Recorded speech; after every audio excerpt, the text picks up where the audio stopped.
We are Reckless Dialogue. Reckless Dialogue.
Welcome to Reckless Dialogue. I'm Donnie. And I'm Derek. And we're here in Greg's Sports Center. And this is Greg. And we're going to be talking about everything sports. From football, baseball, basketball, golf, everything. Boxing. You name it. UFC. So, who is Greg? All right, so I'm just a big sports fan. That's first and foremost. Every sport that's out there, every sport played, even down to NASCAR, I might tap into every now and then. Hockey, more the lesser popular ones that people really don't pay attention to, that aren't as, I guess, talked about. I just get into a lot of sports. I'm really knee deep in a lot of the stuff that I get into. As far as the fan experience is one of my favorite things to really get into. Actually going to the stadium. Like actually not just sitting at home watching the sports, or actually just rooting for one specific team. Like actually knowing the players, understanding the coaching changes, the front office, all that stuff. Nice. That is a true sports enthusiast. Yep. Oh, and that's the name of our episode too, is Sports Enthusiast. And I could definitely sound one of those. Yeah. I never put a title on it, but thank you. So, you had the question for him, right? Yes. First question. What's your favorite sport, bro? So I'm a big baseball fan. I've been living in America for over 20-something years now. Originally from Trinidad and Tobago, right? But not a big sport. Not a big sport back home. We have our own. We got soccer. We got cricket. There's a lot of other things that people get into. But moving to the United States, I got heavily into baseball because I lived in New York. At that time, Derek Jeter was one of the hottest players in the world. The Yankees were on I think a three-peat at that point, and there was nothing that you could do besides walk down the street and hear about Yankees baseball. So I got really into baseball, not so much more as I got into football. I mean, obviously I got my football gear on. I'm a big football fan, but baseball has always been near and dear to me just because of the aspects of the game itself. Yeah. Knowing the ins and outs and the rules and everything. One big thing that I always liked about baseball was that you can't play offense and defense at the same time. In basketball, your job is to create a turnover and turn it into points. And football, the same thing too, right? If you can get the ball back for the offense, then you can try off the field and say, my job is done. But baseball, your only job out there while being a defender is to play defense. Yeah. You don't really think about that kind of stuff. I never thought about it like that. Obviously, they do have an offense and defense. But right. Not on the field at the same time. Yeah. So there is no points off turnovers, basically, because your job as a defender in baseball is to just make sure your pitcher can get out the game and then you can get up to bat, because you are going to learn the defense and the offense. You're going to learn how to field the ball and throw it in on the infield to get someone out, but at the same time, you got to learn how to swing the bat as well. So, like I said, that the ins and outs of baseball is, of course, just like every other sport, they've matured and evolved with the rules and everything, but a lot of the main components of the sport is still there. And I believe it's America's oldest sport. Yeah, I'd say so. I mean, obviously, the Major League Baseball itself has been around for quite some time. College football, I want to say, is probably one of the most prominent as far as going way back. But historically, it is America's pastime, right? That's the rule. That's the rule that we've always been told right now, that it is America's pastime. And like I said, I just pretty much adopted that sport, and like I said, got really indulged into that sport race, basically right there. Never played it, but I definitely love it. All right. So, who's your favorite baseball team? Well, of course, we got it on right now. Astros, right? Like Astros. We got to root for the Stros. And once again, still leaving New York, coming to Texas, I did get a lot of hate for obviously being a Yankees fan back then, right? Because like I said, I'm Derek Jeter. I read his autobiography and everything, right? Yeah. But at the time when I moved to Houston, the Astros were up and uprising. That's when they had the Killer Bees. Yep. Yeah. Biggio, Bagwell, Berkman, all the bees, right? Yeah. And all the bees. and falling into that, I think one of the funniest parts about it too was at that time the Astros wore pinstripes, and that's why I got this logo on right now. That's one of my favorite eras of Astros baseball up until this current era right now, where they're in the golden era of Astros baseball. Yeah. But The retro. the retro look that they had back then, the early 2000s stuff, when they were with the Killer Bees era right there, was that they wore pinstripes. So coming from New York, where I watched the Yankees all the time wear pinstripes, I saw the Astros wearing pinstripes. I was like, hey, I like that team. I'm a big fan of pinstripes. So I followed that team for Very simple. This is like, hey, this is the hometown team to Houston. And like I said, at that time they were one of those dominant forces right there, and they had a lot of good history. And until it's about maybe 8 years ago, they switched over to the American League. They were originally in the National League, and that was a pretty big deal because National League baseball teams back then, your pitcher had to bat. Now the rule is synonymous now, where everyone has to just say, okay, the pitcher is a pitcher only, and the batter is just bat alone. Back then, if you went to a National League ballpark, like the old ballpark, the ballpark that's still there in Houston, at that time, your pitcher coming in our ballpark, he's going to bat tonight.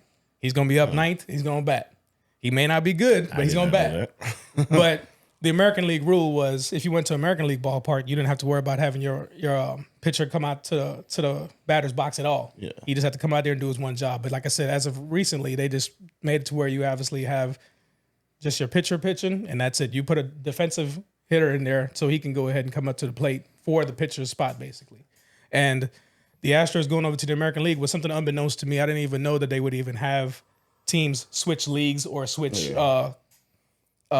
sides like that, divisions and all that stuff. But there was an imbalance. At the time being 30 teams in the league, you had 29 on the American League and 31. I'm sorry, I do my math wrong. We got to cut that out. Out of the 30 teams, you had 14 on one side and 16 on one side.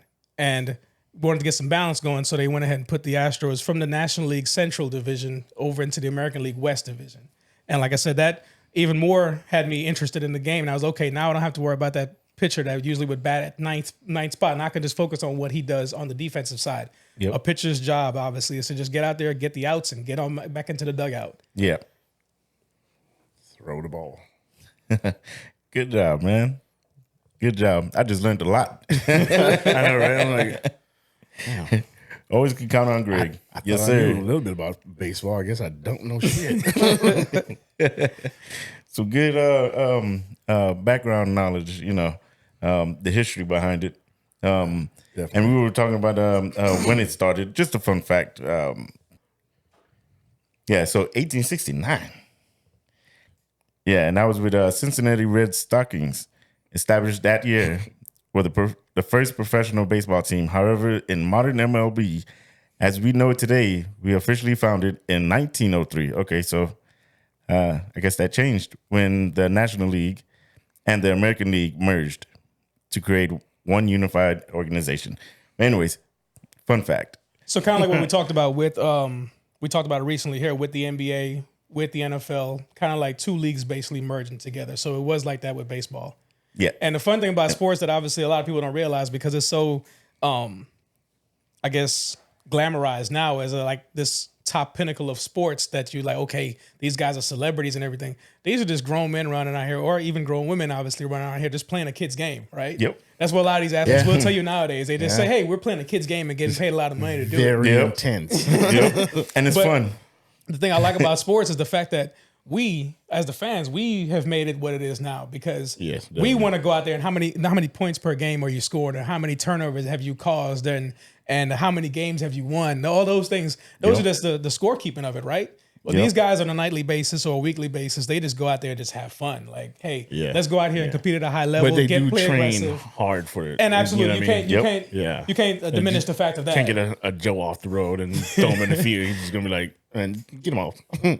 And of course, we have the anomalies like Bo Jackson or even Deion Sanders, guys who played multiple sports at a high level. So those guys even had to push themselves even harder. And that's a lot of the things that I like to look into is the mental aspect of it. Because me and you, we can sit down and watch a game and be like, oh man, he could have did a better job than that, but I can't. Yeah. So us as fans, we obviously hold them to a high regard and obviously have them on this pedestal where it's like, no, we expect more out of you. You're getting paid so much money, but at the end of the day, hey, they're human beings. Because we hear a lot about these guys like, hey, they just had a baby last week and they back out on the field today, or they just had to come off a major surgery and get back to game form. These guys are obviously human beings, right? Yes. So the world of sports itself just lets you know, like, hey, these guys are not perfect, but at the end of the day, they are playing at a high level that I couldn't even imagine to be on. Yeah. That's good. I mean, I think I could do it. All lies. All right. So you said that baseball was your favorite sport. Right. So what is your next favorite sport? It's definitely got to be football. I used to be such a big basketball person, but I just don't think I followed the game anymore as much as I would love to. You think it's because of, like, the players nowadays, or? Yeah, I feel like back then, obviously when I speak about back then, I'm talking about the 90s, of course, going back, even back into the 80s and stuff like that. There was a lot of, like, if you watch the documentaries nowadays, you see a lot of the more aggressive play. Yeah. And one of my biggest things that I've always harped about, and once again, me being someone who's never played a professional NBA game in my life, I don't like the aspect of having players resting. You've been on the couch for the entire offseason, in my mind at least. I don't know what these guys do. They might go to Milan or France or somewhere else, but the point being, you had all this time off. We're asking you to play these games and then obviously go into the offseason. I'm sorry, not but the postseason and playing playoff games. But why do you need to take a night off? Like, you've been paid all this money. We obviously expect you to play at a high level. And of course, this is me speaking from a fan perspective. I don't know what those guys are going through, obviously rehabbing or having to recuperate from a tough game. But me and you, we would pay money to go take our families to go to these games. And then, oh, well, such isn't playing tonight. Well, what do you mean he isn't playing tonight? That's who I came to see. And it's just that grind in itself right there, I don't see from basketball anymore. So they could just take a day off? Yeah, I mean, I can't. What is it? I can't. I can't. What the term is being called right now, but actually, NBA is actually coming into a new era of trying to prohibit that because of those same reasons right there. Right, yeah. If you asked Michael Jordan if he ever took a night off because he was just tired, I'm pretty sure he would never say that, right? Right. Kobe had a busted Achilles and went out there and still hooped it up because he was like, "Hey, I'm out here to grind." I do think a lot of players have gotten soft. Right. Yep. Like, you see a lot of them just flopping. But to go more towards the side of football, like I said, it being one of those sports once again that I had to adopt. It was like, okay, I never watched a single football game. I just happened to be living in New York at the same time that the New York Giants were facing the Baltimore Ravens in the Super Bowl. And that was my first exposure to the NFL game. And then eventually, like, trying to follow it more, realizing how many teams they were, where they were all located at, and then learning the game of football itself. I might have played a little bit in middle school when I lived in New York, but never really did much more than that. But still following that game, and like I said, learn the personalities of the players and all the other facets that go along with it. Nice. So, who's your favorite football team? Your favorite football team? The Philadelphia Eagles have a place near and dear in my heart, as you can tell by entirely everything that I have. I even got the tattoo to show it, just because I started following the team in the early 2000s when they had Donovan McNabb. Terrell Owens ended up comes on the team. And then one of my favorite running backs that I've always followed, Brian Westbrook. Brian Dawkins being the physical, aggressive player that he was. A lot of those players, I naturally just gravitated to the team. And not even being from that area, I just liked that team. I would always play with them on Madden. And you might remember, we would always be on Madden, and I'm like, okay, I already know I'm going to. Back in what, 04? Yeah. So I'm going straight to Madden. I already know which team I'm picking. Get them in their all black uniforms. Let's go. and just really followed the team through then. And I'm not a wavering fan at any point. So it was like, Not at okay, all. throughout all the ups and downs, the ins and outs and everything of the franchise, I've always been like, you know what? That's still the team to root for. That's still the team that I want to actually still cheer for every weekend. Yeah. I mean, hell, you got a green couch. Yep. You got the green pillow. Right. And then your walls. You got yeah, it's everywhere. Show you guys. It's everywhere. Yeah. And I noticed the 3. Yeah. So I was just explaining this to my daughter. There's only like 2 players that have ever worn number 3 for the Eagles. So I thought it was my number. And that was just as of recent, the players started wearing number 3. I'd never seen anybody else wear it. But 3, I guess if you want to go along the lines of Philadelphia related, I was an Allen Iverson fan for such a long time following the NBA. Yeah. He was obviously one of those players that transcended the NBA game because if you remember Michael Jordan, obviously, he was the one who really brought it to the global stage. You wouldn't really know about a lot of these NBA players if you lived outside of the United States until the Olympics came around. Yeah. Then you'd learn about the Magics and the Birds and everything Right. like that. But Michael Jordan took it to that next level where it was like everybody wanted to be like Mike, right? Uh-huh. And then the NBA's I Love This Game. That was their big thing in the 90s. I love this game. They had all the personalities, all the players and everything come out and just tell everybody, hey, we love this game. And the Allen Iverson era came in the late 90s, going into the 2000s when he won his first MVP in 2001. And that was a player that I always liked. I remember looking at his poster on the wall and I was like, okay, he's 6 foot tall. I'm 5 foot tall. And of course, this being me in high school, I had a little bit of a spurt since then. But I remember looking at that poster and comparing myself to him. Like, man, that's my guy. And that's why I just always adopted the number 3 for everything that I've always worn. Any custom jersey you see me in, no matter what team it is, I'm going to have my number 3 on just because everybody liked him. And even guys like Chris Paul, he follows in that same aspect too. A lot of the guys that came up watching Allen Iverson, when they got into the league, is like, yeah, that's the number I'm going to wear too. Dwayne Wade, he even had Allen Iverson present him at the Hall of Fame most recently here this summer because that was his guy. He's definitely a GOAT. Right. No argument at all. And even watching his upbringing and everything, like he wasn't played quarterback in his high school days and everything like that when he played football back then. But like I said, definitely took the path of basketball, and I always followed his career. So that was always one of my favorite players right there. So I would never have a favorite NBA team. I feel like just because. So let's get back to your favorite football team. Yeah, but you know, and that's where the 3 come from. That's where 3 definitely is something. I don't know. It's just a number that stuck with me. That's cool. The lucky number 3. Not lucky, I guess. I'm trying to remember how much luck has brought him because Allen Iverson himself, he got to the finals, but he ran into Kobe Bryant and the Lakers, so it made that just run out right there. That's where the infamous step over move came from when he stepped over Tyronn Lue in the NBA Finals. I want to say it was Game 1 of the NBA Finals. Tyronn Lue was guarding him pretty tight on defense there and everything, and he made a shot over him, and Tyronn Lue ends up falling to the floor, and Allen Iverson just walks right over him, and that's where the famous step over came from. But then the rest of that finals, first poster. the rest of that finals did not go the way that first game let you know, like, oh my God, they're going to take this. It was like, no, Lakers in 5 in the series. That was good. So,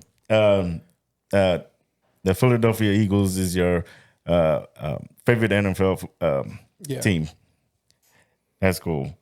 And I think your kids too are involved in that too, right? Sometimes they're in here and just like rooting for the team with you. I've always envisioned it being a family thing, right? I wasn't born into this, but I was like, no, I'm gonna make it my point to make sure you are. From the time they were babies, they've been in Eagles onesies. It had an Eagles pacifier. I mean, that's how far back this thing goes. So that's all they've ever known. And I can honestly say, like a lot of fans out here in the NFL of different teams, my kids have actually seen my team win the Super Bowl. So it's like, hey, and of course we have just recently lost one. So they've seen the ups and downs already within their short time on this earth or whatever. They've obviously known that, hey, Daddy's a big Eagles fan, and we're going to be that same thing too. Well, is it safe to say, like, so we're in Dallas right now, right? Is it safe to say that? Dallas. Okay, we're in Dallas. So that's a rival team. So when you walk around, and see, in 2018, coming off the Super Bowl championship, it was the best thing ever because for the once I did not have anybody actually say anything to me about why are you wearing that. Because everybody understood and respected, like, all right, Super Bowl champion, I got you. But ever since then, I think it's something that I embrace. And the same thing with being an Astros fan. We're here. We're about to be on the cusp of obviously the American League Championship Series between the Astros and the Texas Rangers from this region. Battle of Texas. And I love walking around and obviously someone see me in my gear. And of course, I have as many detractors as I have fans as well. I'll see somebody walk by me and say, "Hey, go Birds," or "Hey, go Stros," because it's like, "Hey, you know what? You're just like me. We're out here in enemy territory, but we hold it down." Yeah, it's a good feeling. That's a good feeling, especially when you have a good team you're rooting for. Yeah, if we were doing bad, I wouldn't be wearing it with as much pride, and I probably would get a lot more negative attention. Okay, look, I'm wearing the Rockets. We ain't doing that great, but it's still next time, baby. Until next time. All right, man. So with football, we were talking a while back. I think it was like 2 weeks ago, or maybe 3 weeks ago. We were talking about fantasy football, right? Yeah. Yeah, and we're still trying to understand and learn it, the basis of it, the origin, and how to play it. What could you tell us about us and the audience? So the one thing I liked about fantasy sports in general, because it just goes way beyond just football. You can do fantasy basketball, fantasy baseball. It gives the average fan a more invested interest in wanting to actually watch these games. Yeah. So if there's two teams that's playing that I could really care less about because they're not in my division or they're not even a threat to us or they're a terrible team, I might still lock in because, hey, I've got their wide receiver on my fantasy team. And fantasy teams are pretty much made up of a lot of different people that either just want to have some bragging rights or you might have some money on the games because obviously you can pay to play in some of these leagues. There's a bunch of different options for any person just wanting to get into it for the first time. I myself, I've probably been in it a little bit over a decade, but I never really take it too serious. Like I said, it's just that one little extra push for me to go watch that Monday night game that no one cares about. Let me go see how my wide receiver does tonight. Or you want to actually get some kind of insight before you go drafting players for your league because you want to make sure your team is actually stacked with good players, right? And there's always a common misconception that I always tell people when they want to get into fantasy football. I'm like, hey, don't go going after the quarterback first and foremost. Everybody always thinks like, okay, the quarterback is the star of the team, right? He's the leader and the captain and all that good stuff. But for anybody out there listening that actually wants to know about how to get into fantasy football, I'll say, hey, go look after a wide receiver or a running back because those are the guys that also are out there getting all the yards that quarterback is throwing to him or scoring the touchdowns that the quarterback is obviously passing to him and everything. So those are the guys that you would get your most bang for your buck, if you will, that you want to go out and get one of the best wide receivers, one of the best running backs before they come off the board. Because just like we would if an NFL draft, you would see everybody take a turn on, okay, which player am I going to pick? And what about like defense, like sacks and tackles? And a lot of the leagues that I've seen go with just a defensive scheme in general. So your defense and special teams will just be rolled into one. But there are leagues out there that would specify individual defensive players. So you can lock in and say, okay, let me draft that guy right there because I know he's guaranteed to get at least a sack or two a game. So I can when I get him on my team now, I know for sure I'll get some fantasy points just based off his performance. And the one thing I like about fantasy football is being able to get those bragging rights. There's a lot of leagues, like I said, that right now I know of some people that are in a league that they'll get a championship belt at the end of the year. And we've seen some crazy stuff before where there's people who get tattoos, like the person with the worst record get a tattoo. And like I said, that's just bragging. That's just bragging rights. Remember that one time I beat you in fantasy football and you had to get that tattoo that's on you for life? Like that kind of thing. But like I said, there's the fun side of it where obviously it's like, okay, I get a championship trophy, or like I said, there might be some money involved where everybody throws some money in a pot and say, okay, at the end of the season, when whoever wins the Super Bowl would get $1,000 or whatever it is, just based off of that. So like I said, it gets you that extra reason to want to follow the sports outside of your own individual team. Because you don't want to be, like I said, I'm giving you some tips and tricks. Don't go drafting all the players from your team only.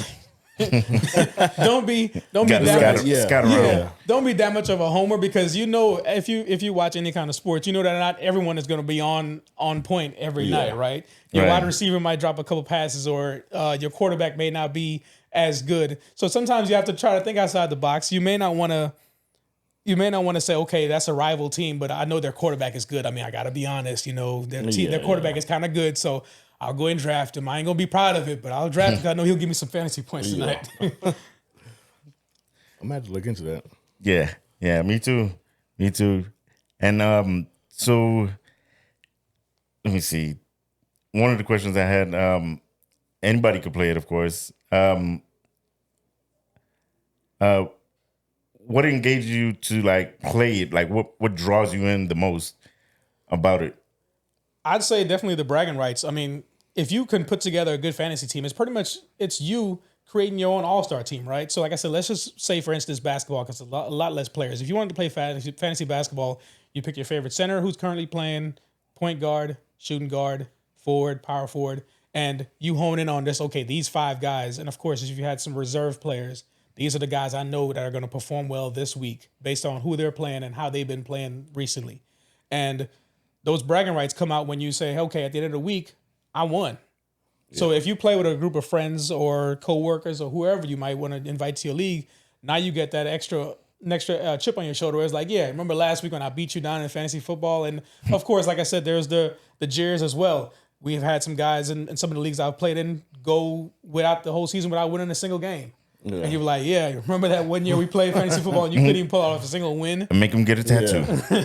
Yeah. So that's what gets me going as far as that part of it. Because, like, okay, I don't necessarily have to be the player actually playing the game like if you would have a video game. Now I'm just a really good GM. I'm a good general manager where I can scout all these NFL players and say, okay, my Christian McCaffreys or my Deshaun Watsons, those are the guys that I'm actually going to look into and say, okay, these guys play at a high level or they're going to play good this week, whether it's a Lamar Jackson or, like I said, even my favorite team obviously being the Eagles, A.J. Brown. He's had a few games now in a row where he's at over 100 yards receiving. I know if I had him on my fantasy team, he would give me a lot of points. And can you change players like weekly, daily, or? And just like they do mid-season trading. Yeah, just like they do in the actual league themselves, you can propose trades to other players on your league, or go out there and see who's on the waiver wire. Maybe someone got released from another team and they got picked up, or maybe someone got missed in the draft and they obviously still have a good player available. You go by and say, okay, I'm gonna go ahead and pick this guy before the season starts. Or, for instance, obviously the unfortunate reality of injuries. If a player goes down, it's like, okay, I really need a running back for this Sunday. I got to drop such and such because he's hurt now. He's out for the year. It's not like he's going to be back in 4 weeks on injured reserve or anything like that. No, I've got to go find a replacement. So a lot of those things are the ins and outs. And, of course, they go week to week because unlike baseball and basketball, NFL players have bye weeks. So there might be a whole week when your team contact sports. Yep. So when I go draft, I'm like, okay, I can't get 2 quarterbacks that have a week 6 bye week. Then I'll have no quarterbacks come week 6 when I have to rest a player because he's on his bye week. So you want to say, make sure if I got a backup quarterback, he's got a different bye week from this guy, and I hope that he actually pans out that 1 week I need him while the other guy is on his bye week. So there's a lot of ins and outs with it just right there. But like I said, just as far as the total engagement of it right there, that's what it pretty much comes down to, is saying, hey, I'm better than you as far as drafting players and knowing when to play them, because you might have a player on your bench and then you see him go off for like 3 touchdowns. So it's like, dang it, I should have had him on my starting squad this week. And you could set the parameters, right? Like, I think this running back would do 100 yards this game. So the fun part about fantasy football that a lot of people would catch on to it really early and easily be able to learn how to play the game is that projections are really what we're going off. Right. They project that this player, because he has been on a good track right now, I feel like he should be able to have 100 yards this week. You don't necessarily get to set those parameters yourself, but based on the projections of what they think, and even in your heart of hearts, maybe he had been having three bad games where a quarterback was throwing an interception every game. And you're like, man, I really don't want to start this guy, but I feel like against this team's defense, he'll do well. So if I throw him out there, he won't throw an interception. I will get some good points from him. That's your better judgment right there, saying I want to start a player based on what I believe. But of course, it's all just luck and chance. Like we just talked about with injury. If your quarterback, like an Aaron Rodgers, we had that happen earlier this season where Aaron Rodgers went down. I'm pretty sure Aaron Rodgers were on a lot of fantasy teams. And then 4 plays into the game, he gets injured for the entire year. Now you got to find another alternative. And I'm pretty sure anybody who started Aaron Rodgers that week lost their game because their quarterback just didn't cut it out for them. It's not very often where you have your quarterback put up 0 points in a game for a fantasy team and then you still win that game that week. Yeah. So like, do you have to like form a group of like your friends or whatever? Like, how many? What's the limit? I've done different scenarios of it. Somebody's invited me into a league. I've created a league, but there's also just random leagues where you can just hop on right there and say, "Hey, I want to draft a team right now," and you'll get matched with a bunch of strangers across the country, across the world, wherever they are, and everybody just gets into that draft room at the same time, and you don't have to know these people on a personal level or ever have to worry about learning them. Some of the guys want to engage and have conversations so they can do a little trash talk and whatnot throughout the season, but for the most part, you don't actually have to know these people, but at the same time, you can get a group of your friends, like I said, your coworkers, whoever it is, and just create a league online. Like I said, there's different avenues you can go to as well. I believe there's CBS Sports, Yahoo Sports, NFL.com. A lot of these different companies have their own fantasy sports. I'm sorry, I forgot about the biggest one, ESPN as well. And the fun part about all those is when you create your own leagues or you jump into a league, you get to find out how those leagues are going about with their scoring. So the average, I would say, is, let's just say for a wide receiver or running back, every 10 yards that they would get, it would be 0.1 of a point. Okay. So if they had 100 yards, you can get necessarily say, okay, I know they're going to get at least, I think it's every 10 yards is 1 point. So if they got 100 yards, then they would have 10 points. So already by that time, obviously, you would at least, if that player got 100 yards today, then I got at least 10 points. And if they scored a touchdown, it was okay, add on some more points onto that, depending on which leagues you're in, then you would know the scoring mechanism of how they do it. Because the one that I always watch is the defense and special teams I mentioned. If a team holds another team to a certain level of points, then you get to keep all your points that you walked into the game with. But in the instance of the Denver Broncos recently lost 70-20 to the Miami Dolphins. I'm pretty sure anybody who had Denver's defense on that fantasy game right there probably lost a lot of points. They probably went into the negative just because your team gave up that many points on the field. It translates back to the actual fantasy game itself. Nice. All right. I'm coming back to you when I'm about to set up my team. You damn right. All right. I want to win. I think right now I got a couple teams that are undefeated. I've got one team with one loss. And another good tidbit about fantasy football is you can auto draft. You can let the computer draft the next best player available to you. You can put players in a queue. So if you say, okay, these are the 6 players I want to target this season, you can put them up there in your queue, and as soon as your turn's up to draft, you can automatically have that player drafted to you, or you can go ahead and hit select draft that player. But of course, if someone beats you to the chase, then you're out of luck and you got to go to a backup plan. So that one tight end that you were hoping to get that year, you better go grab him early when you think he might be snatched up by someone else. I've lost a lot of good players just because of that reason alone, and of course, that's where it goes back to the trades.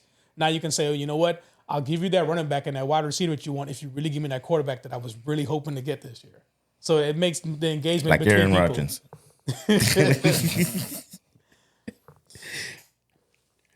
Just joke, man. just joke. Hold on a sec. We talked about baseball, right? Yes. Yeah. Okay. All right. So I guess the third favorite sport would be, what would that be? What would my third favorite sport be? Lacrosse. Well, we talked about baseball. talked about baseball. We talked about football. And so it's such a toss up because I've gotten really heavy into UFC mixed martial arts fighting, and boxing has always been something that I was following when I was a kid. Yeah. And I like I said, I still like the NBA game. There is still facets of it. I just don't think that the way the game is being played right now is as strong as it's ever been. Like a lot of the players, obviously, there are still superstar athletes that come out from night in and night out and put up 40 points a game. James Harden, speaking of the Rockets, James Harden had a good little run when he won the MVP a few years back where he was putting points in everybody's team. They called, I can't remember what they call it, the Harden something tour, where he was putting up like 30, 40 points on every single team that year. And that's what makes me like basketball, just because obviously you got to figure out how to guard this dude. Like, how do we stop him at this point? Because you know he's going to go off for at least 30, 40 points, and not if you don't get somebody that actually can contain him. And, of course, LeBron James being one of the biggest athletes in this world, that's what makes the game of basketball still that much more enjoyable. Because when the Dirk Nowitzki's and the Kobe Bryant's and the Tim Duncans started retiring. So, okay, who's going to take the mantle? And of course, for a while there, we saw it with Steph Curry and the Warriors that obviously did what they were able to accomplish. And that's what still brings me back into basketball, because boxing, there is no real season, right? Right. There's all year boxing. Yeah. But when basketball season is coming up, you get excited. Like right now, we were talking about earlier, it being the month of October, we have all facets of sports everywhere where you can just say, okay, what do I want to watch tonight? There's some kind of sports on tonight. Yep. We got football, we got basketball and baseball going on all month this month. Hockey just started off. WNBA finals are wrapping up right now, so they can obviously crown a champion in women's basketball. So there's just so many different sports that I follow that I really don't know what my third favorite would be. But when basketball season come back to me, and I'll probably tell you that's my third favorite. 'Cause as soon as they tip off, that feeling just comes back. Like, okay, yeah, it's basketball season now. Yeah. The fact that they run concurrently is probably the only unfortunate part, because you have to try to figure out some nights, okay, what am I going to watch? Because like we talked about, there's a Sunday night football game coming up, and there's also a major playoff game coming up for baseball. So it's like, okay, do I go to a sports bar and watch all these games? Because I can't just sit at home and watch everything. But at the end of the day, you want to make sure you give all your energy to everything that you got as far as team it sports. kind of look like you can. This is your bar. You can watch almost every game. Well, yeah, I do have a pretty good setup. I have been. This is nice. I have been proud of this because I do watch all those sports. I do want to tap into every play. I hate having to go back through and watch replays and watch highlights. Like sometimes those highlights are good, but you're like, oh yeah, I remember that. And for the most part, because I do follow a lot of different teams, like I said, because of fantasy sports, I do follow quite a bit of teams. So I want to see in live action how that player is going, because looking at the phone and watching the numbers go up is one thing, but I want to know the scheme of the game. Yep. Just a easy tidbit talking about fantasy sports is the fact that if a team is going down early and they're down like 3 touchdowns, maybe that running back that you picked up on fantasy football, he may not be able to play that much, because now the team is not going to be running the ball as much because they're behind. They got to catch up. So now they're probably passing the ball more than they would run it. So a lot of those things go into it. But like I said, watching as many sports as I possibly can at one point, that's always been my thing, because I don't like going to the sports bars that much. I don't like trying to figure out where I'm going to watch the game this weekend. Let me make it my own little haven where I can sit there and watch it all where I want to be at. Yep. That sounds good. Yep. So going into you said UFC and boxing. Yeah. What is it about UFC that draws you in? And I would say so much. I mean, to give credit where credit is due, Donnie got me onto UFC. I remember playing the UFC video games and stuff, and not even knowing any of the people on there. But I was like, okay, let's see what this game is about. And then I would say maybe the pandemic drew me into it, because when every other sports league was shutting down, Dana White and the UFC found a way to say, hey, let's go to Abu Dhabi and go to Fight Island, is what they called it, right? They created Fight Island, where it's like, hey, we're still going to keep these fights going, obviously have mandates and all the other good stuff to make sure everybody's safe. I remember that. But making sure that they still kept the sport going. Because it could be an easily forgotten sport. It's not one of the top 3, and it's not necessarily on every night like we talked about. They would have a fight, maybe one Saturday a month? That's one of the big fights. That's a big fight. The big fights, right? So as far as that's concerned, they definitely knew they had a lot of competition. But when I started watching a lot more of those UFC fights, I like physical combat more so, because in the NFL, they say, okay, there's a penalty for if you go too aggressive. In basketball, you can't go doing like the bad boys and the Detroit Pistons used to do, with knocking players out and elbowing a player. Back in the day, So there's penalties on those things too. You get fined, right? But here it is, these actual physical sports, you can really go out there and inflict some harm on someone else. And full body. That's your job. Skillfully. We're not going to do like WWE and grab a chair. We're not going to jump off a ladder or anything. No disrespect to WWE, because I was a big fan when growing up. We all were. But even speaking of the sports that prohibit physical violence, I guess you could say, NASCAR. If somebody cuts you off in NASCAR and you want to jump out your car, they'll let you squabble for a little bit, but after a while, they're going to break it up because, okay, we're here to race cars, not to fight. Yeah. Hockey, I think, is another one that's well accepted as far as physical. Because they say, hey. NASCAR. Yeah, that's crazy. Yeah, NASCAR, I've seen a lot of those guys get really riled up. And it's just like I didn't know they would have let them throw hands. It's didn't pure know that unadulterated road rage is what I call it. Because you get out there and you get to say, "Hey man, you shouldn't have cut me off on that third lap back there." Yeah. Well, why you worried about that? Was 3 laps ago. But either way, you cost me that race. That's definitely road rage. And hockey, it's the same thing too. They let those guys get a little physical. Now, Yeah. the unfortunate part about hockey is that, okay, the fight's over, break it up, go in the penalty box. Now you out for a couple minutes because you got into that fight. Yeah, you gotta be willing to take the Right, risk. right. Yeah. And there's no like penalty fees or anything, right? And not that I know of with hockey, I don't think them guys make enough money to really be trying to throw the money back out there like that. Take them out of the game for a little bit. You did a bad thing. And that's the funniest part I think about baseball. Speaking of about the money for fines, because in baseball they make the most money of any sport. Yes, they do. I want to say maybe boxing is so boxing and soccer. I would say Yeah. somewhere tossed up Soccer, between. yeah, I think soccer's. But baseball, because they have such a long season. These guys play 162 regulation games before they even get to the postseason. So being out there for, I think I saw it the other day where it said it's 162 games in about 174 days or 184 days. So you don't have that many days off in between either. Right. I remember watching streaks of the Astros playing like 13 games in a row. And I was like, there's no way you get me out of bed every day to do this, man. Yeah, swinging bats. Yeah. You see Pitching your bank balls. account, I bet you're gonna get a. And then, exactly. Like I said, Yeah. that's the incentive of it all right there, Yeah, when obviously you get that much money. But going back to the fines and fees, I've never really heard a whole lot of baseball players getting fined. And I was like, well, they got the money, the expendable income to throw away. If it's like, okay, I went out here and did something crazy. Because even with players getting kicked out of games, I haven't seen that a whole lot this baseball season where a player is arguing with the umpire and the umpire says, "You out of here." They'll mostly do it to the coaches or the managers, if you will, for baseball. Because I think after a certain point, the player is getting riled up and really feels strong about what they're trying to explain to the umpire or arguing with the umpire. The manager will come out the dugout and say, "Hey, this is how he felt. This was wrong." And that's when you start seeing the managers get riled up and start kicking dirt and doing all that stuff. And it's like, "All right, you're out of here." So that's when they finally get kicked out of there. But Yeah. in a lot of these sports, players are fined for speaking against the officiating. Yeah.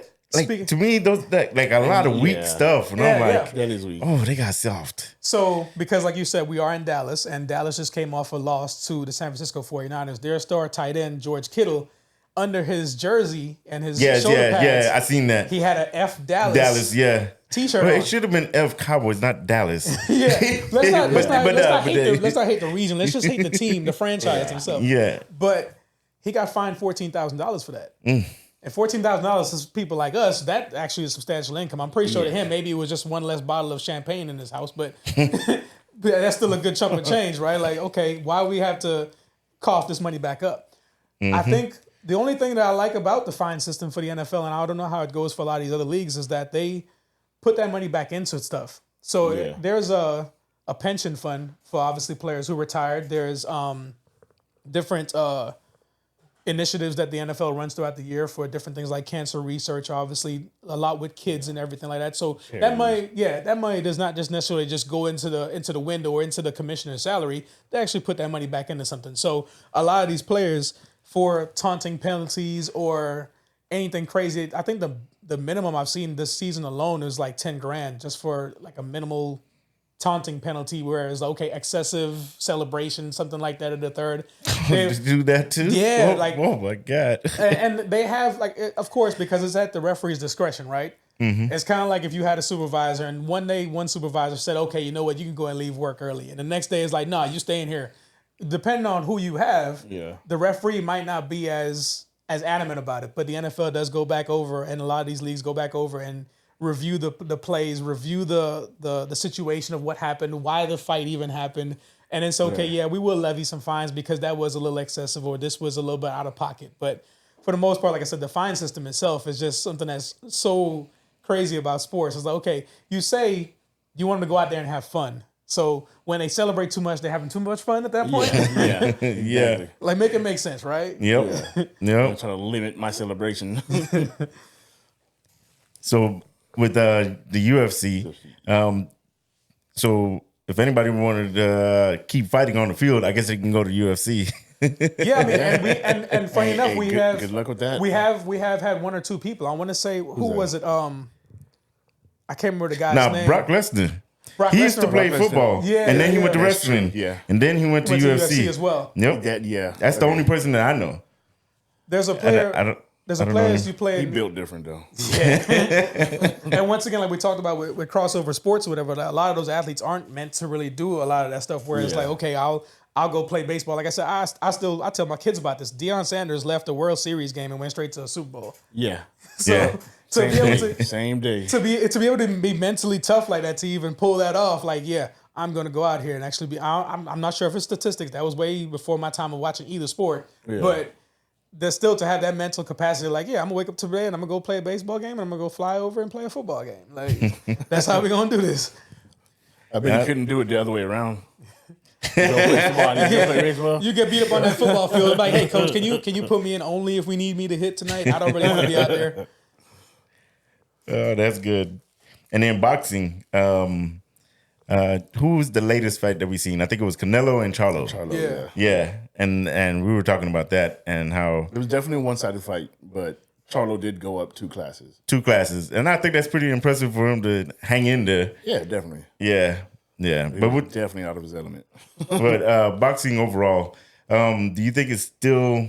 Do you think it's still like mainstream like it was a couple of years ago? Because I remember depends. some people say it was more popular back then. Back in like yeah. early 2000s or 2010, somewhere around there. Right. It had more respect. A lot of the talent that was coming out to the forefront, like since Floyd Mayweather retired, we have to watch a lot of these guys that are up and coming. And that's the thing about this sport in general, is that you're not just gonna walk out there first day and create a difference and sell a lot of pay-per-views and have the big fights. We watched Errol Spence Jr. from Dallas area go to the Olympics and then turn pro. So he had to actually work his way up to that right there, because I mean, back in the day when we had the Roy Jones Jr.'s and the Felix Trinidad's and the Oscar De La Hoyas, those are the names we always knew about. And of course, I'm leaving out the guys like Muhammad Ali and Mike Tyson purposely because we already know those are the GOATs, right? Right. Yeah. But watching the level of talent we have nowadays, there's just not a whole lot of heavyweight fights.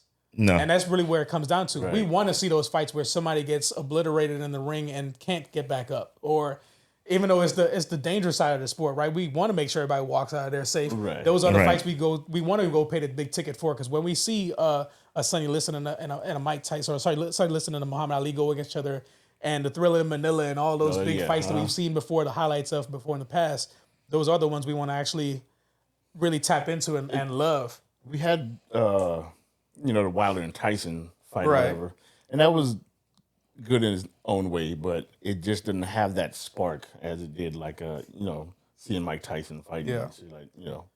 And as I've grown with the sport, I guess you could say, and as I've gotten older myself, I realized, okay, it's not just about who can hit the hardest, or who can really Right. deliver a good combo. Right, It's yeah. also about the footwork, right? That's what obviously anybody who would actually go do boxing classes or train to be a boxer, that you would learn. It's not just about how hard you can throw your hand back and hit somebody in the face. It's also about protecting yourself. It's also about learning the ring. Like, okay, let me dance around a little bit and get my little play, because otherwise I'm going to end up on these ropes and be backed into a corner before I know it. You got to know how to actually box. That's what the whole point of it is. It's a squared ring, right? So it was like, okay, let me contain myself within all 4 corners of this thing without actually losing this fight tonight. Right. Yep. And I think, to me, baseball is still hot as it was back then. To me, it's just Baseball, yeah. well, I was talking about boxing, but baseball definitely. You just said baseball. Oh, well, I meant boxing. Okay, my bad. You Not think, baseball. you think it's still as prominent? Yeah, Yeah. yeah. It's just Boxing? it's just new boxers. Right. Okay. It's just a new game, and but to see a really good fight, it's rare. I think more now these days, like, you're starting to see bigger names in lesser weight classes and not like the heavyweight ones. Yeah, so We you- always you're start right, with right. the heavyweight. You start respecting a lot of the lower Yeah. classes that you didn't. Okay, what do I care about this light featherweight or this Right, yeah. middleweight fighter? But a lot of those guys are the guys that are undisputed champions, or Yeah. across all. or who've gone and fought like 120 fights. And, Right. You know what I mean? And that doesn't necessarily take away from the heavyweight aspect of it, but No. you still look forward to those heavyweight fights. Yeah. But like you said, those other classes now where you can look back and say, okay, these are the guys in this weight class that I want to follow now, and okay, who is he going to be fighting next? The one thing I like about boxing too is that they do allow some of that trash talk, right? Yeah. And on the football field or on the basketball court, the referees had to kind of break it up after a while. All right, fine. But we've seen these weigh-ins. We've seen when the guys get on social media and talk trash about each other. That's what they do. Exactly. They're going to get out and punch each other anyway. And because if you just told me that Joe Schmo down the street is going to fight this random guy, I'm not going to care. But now I realize, oh, they have animosity. Now it makes it that much more fun to watch the fight because I want to see if they really have that bad blood. Yeah. Because we've seen it over the years. I'm trash talk. I hate to point it back to football like this, but we've seen it over the years in basketball and baseball and even football, whatever. These guys, they're friends off the field, right? So they might have went to college together. They might have grew up in the same neighborhood. So they might obviously just be on opposing teams, even though they might be, let's say, in two teams that are in a rivalry. At the end of the game, they're swapping jerseys and dapping it up and everything. But in boxing, I want to see until that final belt. I want to know that you don't like that guy. Like you really want to fight him, Right? Because even though y'all are friends for that time, y'all are not. right. Yeah, right. And that's the good thing about boxing. Obviously, you never know what's going to happen at the end of a fight. Yeah. You might see two guys that are actually like, hey, we're all good now. I love you, man. Like we had a good fight, great job. Or you might see the guys that say, no, I want a rematch. Yeah. Like, nah, he did not beat me. Don't shake my hand. Yeah. And the funniest part about boxing is whenever a fight is over, of course, you got all the adrenaline flowing through you at this point. You just won the championship or you retain your belt. Yeah. And you look out for the next guy. Who's up next? Because that's the first thing the reporters ask him. First thing. Who's the next fighter for you? Oh, well, I'm going to call out such and such. Or, you know what? Such and such say he want to fight me. And it just builds that animosity. It's like, okay, when are you going to sign the dotted line and make that thing official to where you're going to have the guy have a date to fight? And where's it going to be at? Where do I need to be at when I do it? How much is pay-per-view going to cost? Because I'm ready to I'm ready to see all these things go down at the same point. Yeah. I think there's a fight on tonight. Later. UFC. Yeah. We'll look that up later. Can't remember if there was another question about it. Like the great thing about UFC, it's just not boxing. There's mixed martial arts. So you're learning fighting techniques used all over the world. Yep. Right, Muay Thai, You know what I'm saying? That's awesome to me. So the sport of boxing, like we talked about, obviously being a sparring kind of thing, but now you actually have to worry about it in UFC and mixed martial arts in itself, where you have wrestling involved in it as well, because you got to learn how to freaking do some arm bars or do some submission moves. You know how to do is throw punches. You're gonna lose. And those are always the best matchups to watch in UFC, when you see somebody who's more so of a kickboxer versus someone who is a ground and pound, or I'm gonna try to get you on the ground and choke you out type of thing. Because I know I'm going against him. I cannot let him get that leg sweep on me, or don't let that get that kick off, because we've seen some pretty brutal knockouts from a head kick, and it's like, dang, why'd you let him kick you, dude? You know he got them legs. Like, kick you. Why'd you drop your guard, bro? Why? It's like who's a tricky fighter? Israel Adesanya. Yeah. Oh, man. We call him the style bender. Yeah. The last style bender. That's my he boy. did lose his last one, but Yeah. I mean, he's fighting so many title fights. Yeah. But you never know what you're going to get from him at a certain point. And of course, he's going to pinpoint that fighter's weakness and try to exploit that at that point. Yeah. Yeah, he definitely will do that. And I think with UFC, going back to what we talked about as far as favorite sports, I think the one thing I like about UFC too is that it's not really gender biased. No, Right. The women are so good. Most of the times, that's the best fights you do see. Yeah. When you're like, okay, I've got to watch her fight again, because that was absolutely ridiculous what she just did. And they got some good fights too. Yeah. Because it's not just one sided. One person's just dominate the other. They both going at it. I'm like, man, I don't know who's gonna win this. Yep. But they can get some hits. Yeah. And throw too. I'm like, ooh. God damn. Yeah, we're gonna go check to see if there's gonna be a UFC fight tonight. All right. So what is your favorite sports show on the internet? TV broadcast. I follow a lot of them nowadays. The ones that I really do watch consistently would be the ones that are obviously every morning. So you got between Stephen A. Smith on First Take or Skip Bayless on Fox Sports, they run within like a half hour of each other on TV. Most times they're mostly biased and they harp on the ones that everybody wants to hear about, right? Like everyone wants to hear what LeBron James is doing every day. So if it's basketball season, that's what we're going to do. Oh, LeBron's entering year 20, year 21. He's averaging this many points per game. It's like, okay, well, he hasn't played his first game of the season yet. We can talk about that later. But the way that sports journalism has been revolutionized in general from the podcast setting, where players themselves are doing it now, that's a lot of the stuff that I like to listen to because Stephen A. Smith and Skip Bayless, albeit that they've been in this journalism industry for so long and have covered so many great athletes and so many great moments, they haven't played the sport, right? And they'll tell you that straight up, like, hey, I've never played this. That's why they have a lot of the talent on their shows be former players. But to listen to someone like a Draymond Green right after he comes off the court, he hops on his podcast. Or even right now, Travis Kelce and his brother Jason Kelce, they obviously made a big name because they were the first brothers to play against each other in the Super Bowl. In the Super Bowl, and now they're capitalizing on that right now with their own podcast. I wasn't even a big fan of that one until they started getting players from the team or coaches from the team, and they went to the NFL Combine. So that gives you a lot of a different aspect of the things that they were willing to do to make their show unique. So I like just the variety of amount of shows. I don't have to just hone in on one show no more. Whereas, okay, well, I guess I just watch this show because that's all that's on. Now I can say, okay, who else is doing a show? Or who else? Because All the Smoke podcast, that's another one that's pretty much transcended now. Where it's like, okay, those guys are really good because they got a lot of non-sports topics in there as well. But I myself, I still go back to that usual Sports Center. I mean, just Sports Center itself, right? You just tap in and see what the highlights are and what special that they had going on. Maybe they were talking about some player that overcame something or the other, that they did this, that, and the third, and they give you breakdowns and all the statistics that you like to hear. At least myself, I like to be the nerd in the moment of all that. So like, okay, well, let me know how many games against each other these two have dueled it out. Because when Tom Brady and Peyton Manning were going head to head all the time, those were the heavyweight fights, if you will, of the NFL. It was like, man, the two top best players are playing against each other right now. Who's going to outscore the other? Good. So, what would be your ideal gig in the industry? And I think sports. I think just going back to that same thing I just talked about, just being able to cover the sports itself.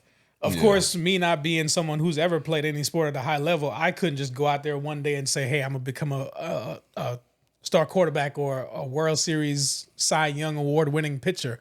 But to cover the sport itself, to be able to see the ins and outs of everything that's going on a day-to-day basis of how these teams even come to be. Like, one of my favorite things about watching when a team wins a championship is that they put out a special Blu-ray or a DVD of the entire season of how it came to be.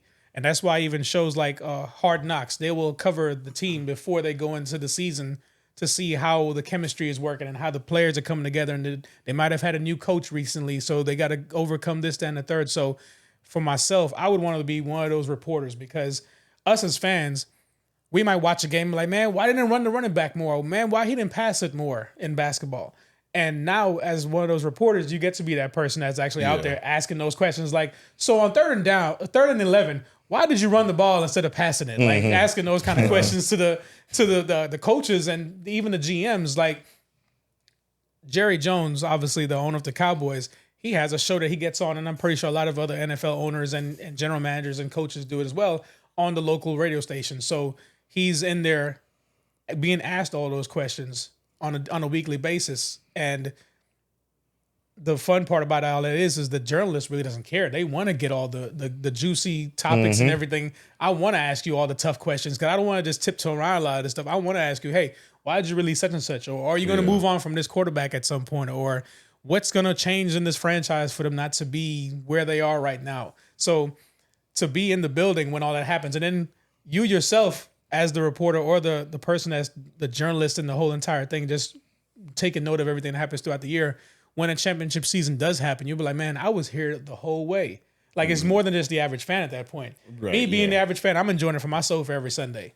but you're actually there traveling with the team, asking all the players these questions. And then as things happen, transactions throughout the season, you get to witness that firsthand and report it, obviously, right? Hey, they just made a trade for such and such. Or, hey, this guy's going on injured reserve because he tweaked his ankle. Or, man, we might have lost him for the year. He's going to go in the morning and get an MRI. So you get to be on top of all those news. And like I said, when the championship season happens, you just like, man, they overcame so much. They had so much adversity that they had to go through. So that's my ideal thought about where I would be at in the sports realm. Like I said, playing sports is something else.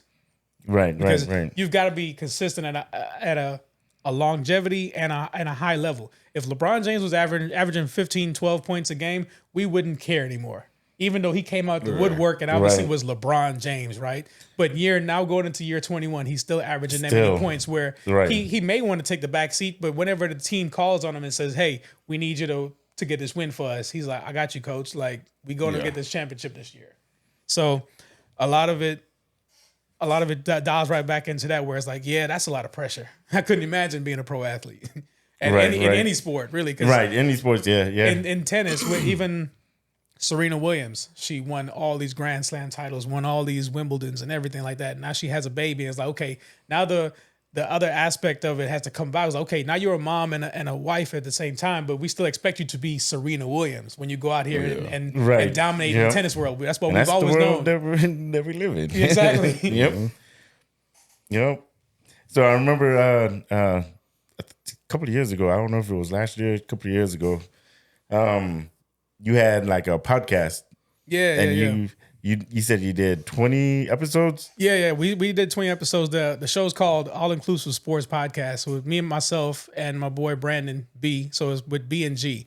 And because I'm such a big sports fanatic, enthusiast, all the words you want to throw out there, we dove into the world just outside of just regularly what's going on between the boundaries of the sport itself. We wanted to talk about those things, like I just mentioned, with the general manager moves and what moves they need to be making and who needs to be drafting what players. And a lot of the things that we do like is the evolution of the uniforms, the stadiums we have nowadays. Like I said, I pride myself on being able to say I've been to a lot of different arenas, ballparks, all that kind of stuff, to say that when you go to this ballpark, you got to understand that there's different boundaries, because that's one thing about Major League Baseball is that they have different boundaries in the outfield for how far the ball has to travel before it's a home run. Or obviously different NFL stadiums going under renovations and stuff like that. So a lot of those topics we tapped into, where it's like, okay, we just don't want to bore you with the same old, oh yeah, well they got 6 touchdowns this weekend, and like just talk about just those. It's all inclusive because we wanted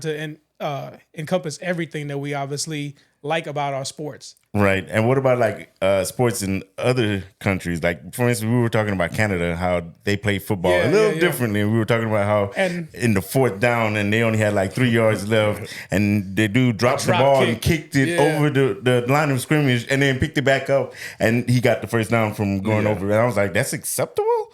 And I don't like that. And I think getting back into a show like that, because obviously we are on hiatus right now. We do plan to pick it back up at some point, because it was a good topics of being able to just talk about more than just what sports teams are playing right now. But those are definitely good topics, because a lot of people don't know about those different sports outside of those, like I said, the big 3, which is baseball, basketball, and football. And talking about things like more so hockey, because I couldn't pronounce half the hockey players' names if you put a gun to my head, because I'm just like, okay, yeah, that's a name I don't know. Stavalski. Yeah, like a lot of those. For a while, I didn't even know how to say Dirk Nowitzki. I was like, it's a W in there, so it's a V. Okay, so a lot of those sports that are not as widely known, and even like now, like talking in this realm right here, where obviously I have a good enough knowledge of a lot of sports that I actually do watch, but there's so many other untapped markets that, like I said, like we just talked about recently, here locally we have a cricket league now.